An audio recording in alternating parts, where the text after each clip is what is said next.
हरे कृष्ण। आप सभी हरि भक्तों को बरथुनी एकादशी की ढेर सारी शुभकामनाएं।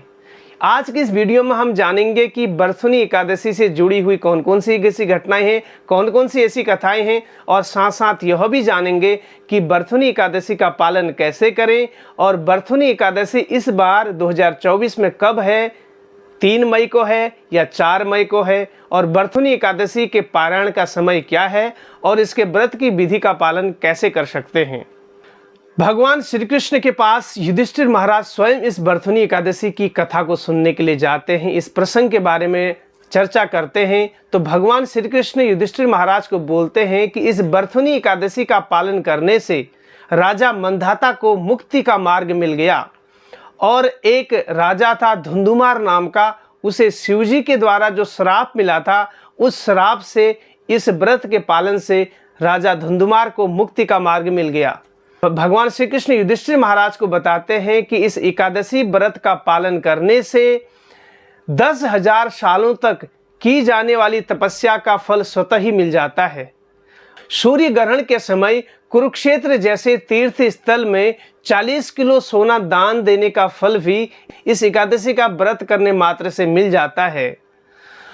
और जहां तक दान की बात है तो भगवान इसमें रोचक बातें बताते हैं युधिष्ठिर महाराज को।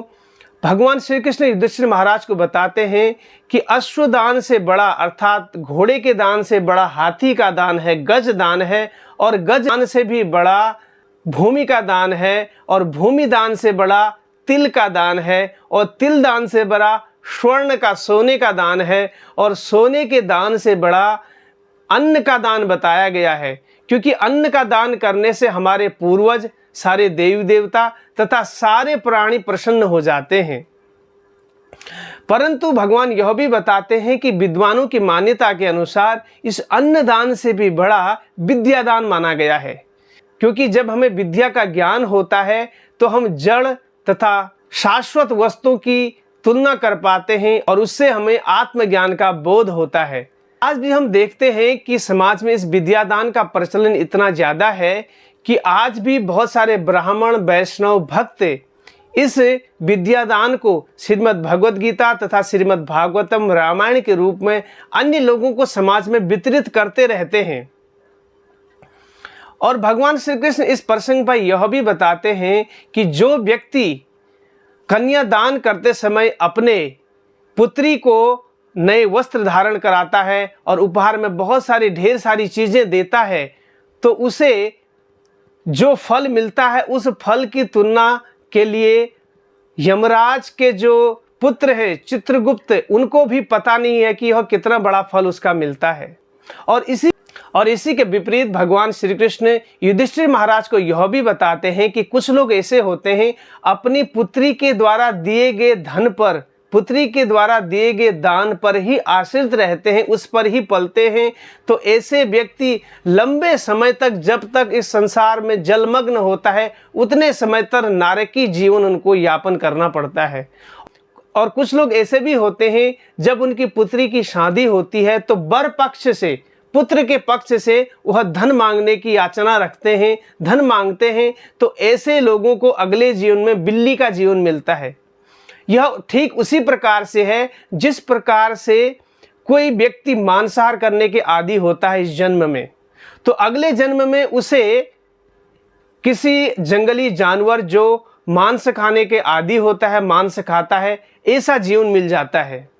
और कुछ लोग जो काम से आसक्त रहते हैं उनका अगला जन्म कुत्ते का जन्म होता है। यूं तो यह कर्मों का जो डिटेल है यह बहुत लंबा है और इस एकादशी के द्वारा प्राप्त किए जाने वाला फल भी अनंत है। परंतु जो भगवान के भक्त हैं, जो वैष्णव हैं, वह केवल भगवान की प्रसन्नता के लिए, केवल भगवान की सेवा समझकर इस बरथुनी एकादशी का पालन करते हैं। तो आइए आप जानते हैं कि इस बरथुनी एकादशी का पालन कैसे करें। जैसा कि इस बार 2024 में बरथुनी एकादशी 4 मई को है, तो 3 मई को दशमी के दिन से ही हमको शाम के समय से अन्न ग्रहण नहीं करना है, क्योंकि जो भी अन्न पेट में होगा वह जल्दी ही डाइजेस्ट हो जाएगा।